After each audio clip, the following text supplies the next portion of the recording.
నిజంగా చిత్తశుద్ధి ఉంటే ఈ రోజైనా సరే మీరు సిబిఐకి ఇవ్వండి. లేదంటే మీరిద్దరు మ్యాచ్ ఫిక్సింగ్లో భాగమని మీ కంట్రోల్లో పెట్టుకొని వాళ్ళని బ్లాక్మెయిల్ చేసి మీరు ముందుకు సాగాలని ఆలోచిస్తున్నారని, మీరు ఖచ్చితంగా ఒక మ్యానిఫైడ్ ఇంటెన్షన్ తోటే ముందుకు వెళ్తా ఉన్నారని, మీరు ఇద్దరు కలిసి కట్ట ఆడుతున్న నాటకం అని చెప్పి ఇది రుజువవుతుంది అధ్యక్ష. మీరు ఈ రకంగా మీరు తప్పుడు సమాచారాన్ని ఇవ్వడం ఏంది అధ్యక్ష? ఒక ముఖ్యమంత్రి హోదాలో రేవంత్ రెడ్డి గారు, ఒక మంత్రి హోదాలో శ్రీధర్ బాబు గారు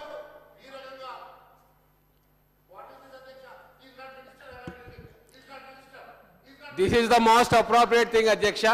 Baseless allegations ruling party మీద వేద్దాం అనుకుంటే ఖచ్చితంగా కౌంటర్ వస్తుంది. గౌరవ సభ్యులు ఇది అర్థం చేసుకోవాలా. ఎందుకంటే కేంద్రంలో ఫైనాన్స్ మినిస్ట్రీలో పనిచేసిన అనుభవంతో నేను మాట్లాడుతూ ఉన్నా. కేంద్రం దలుచుకుంటే వేల కోట్ల రూపాయలు ఎక్కడ తిన్నారో, ఏ కాంట్రాక్టర్కు అప్పనంగా నిధులు పోయినాయో, కేంద్ర ప్రభుత్వ రంగ సంస్థల నుంచి లోన్ తీసుకున్న తర్వాత అవి దుర్వినియోగం అవుతున్నాయా సద్వినియోగం అవుతున్నాయన్న బాధ్యత కేంద్ర ప్రభుత్వానికి ఎక్కువ ఉంటుంది అధ్యక్ష. ఎందుకు ఎకనామిక్ డైరెక్టరేట్ ఎన్ఫోర్స్మెంట్ విభాగం ఈడీ ఎందుకు రాలేదు అధ్యక్ష? వీళ్ళ మీద ఎందుకు ఇన్కమ్ ట్యాక్స్ రేట్లు జరగలేదు అధ్యక్ష? ఎలక్షన్లు జరుగుతారేమో ప్రతిపక్షంలో ఉన్న పార్టీలందరి నాయకుల మీద రేళ్లు జరుగుతాయి. మొన్న ఎలక్షన్లో మా అభ్యర్థులు, ముఖ్యమైన అభ్యర్థులు శ్రీనివాస్ రెడ్డి గారి మీద, చాలా మంది మీద ఐటీ దాడులు జరిగాయి అధ్యక్ష. ఎవరు అనుమతి పత్రాలు ఇచ్చిండ్రు, ఎవరు కన్కరెన్స్ ఇచ్చిండ్రు, ఎందుకు దాడులు జరిగిన ఎలక్షన్ల ముందు అది ఒక్కసారి ఆత్మవిమర్శ చేసుకోవాలి. ఈ రోజు నేను చెప్తున్నాను అధ్యక్ష, మీ ద్వారా వారికి, తర్వాత తెలంగాణ సమాజానికి, కాళేశ్వరం ప్రాజెక్టులో వేల కోట్ల రూపాయల అవినీతి జరిగింది. దాంట్లో 30% మాత్రమే రాష్ట్ర ప్రభుత్వం, రాష్ట్ర ఖజానా, మిగతావన్నీ కూడా కార్పొరేషన్ల ద్వారా వేల కోట్ల రూపాయల అప్పులను తీసుకొచ్చి అది దుర్వినియోగం చేస్తే ప్రధానమంత్రి గారు అంటా ఉంటారు అధ్యక్ష, వారంటే మాకు గౌరవం, ప్రతి ఒక్క రూపాయికి నేను జవాబుదారీగా ఉంటా అని చెప్పిండ్రు. నల్లధనాన్ని తీసుకొస్తా అని చెప్పిర్రు. కళ్ళ ముందే నల్లధనం గుట్టలుగా పేర్కొంటుంటే నోరు మూసుకొని చేష్టలిడుగు చూసి ఇప్పుడే వచ్చిన ప్రభుత్వము నిజాయితీతోటి మా మేనిఫెస్టోలో ఉన్న ప్రతి ఒక్క అంశాన్ని జ్యుడిషియల్ ఎంక్వైరీ చేస్తా అనే సాహసం ఈ ప్రపంచంలో, ఈ భారతదేశంలో ఏ ప్రభుత్వం వచ్చిన తొలినాల్లో చేయదు. అది మేము చేసి చూపిస్తా అంటే వాళ్ళకెందుకు ఉలికిపాటు? దొంగలు కలిసి ఊళ్ళు దోచుకుందామని అధ్యక్ష వాళ్ళ అభిప్రాయం. అందుకే చాలా స్పష్టంగా ఈ వేదిక ద్వారా గౌరవ మహేశ్వర్ రెడ్డి గారి సభ్యుని అడుగుతా ఉన్నా, మీరు కూడా మీ బాధ్యతను మరవద్దు, ప్రతి దాన్ని రాజకీయం చేయొద్దు. తెలంగాణ కష్టపడి సంపాదించుకున్నాము, లక్షల కోట్లు దుర్వినియోగం జరుగుతుంటే బట్టగాల్చి మీద పడేయద్దు. మీ బాధ్యత మీరు గౌరవ శాసనసభ్యులుగా నిర్వర్తించాలని చెప్పి నేను సభాముఖంగా వేడుకుంటా ఉన్నా. అధ్యక్ష,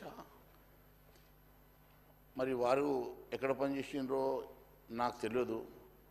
మరి తెలిస్తే మాత్రం ఈ రకంగా మాట్లాడడం కరెక్ట్ కాదు. ఎందుకంటే అధ్యక్ష, ప్రభుత్వ రంగంలో ఒక స్టేట్ గవర్నమెంట్ మీద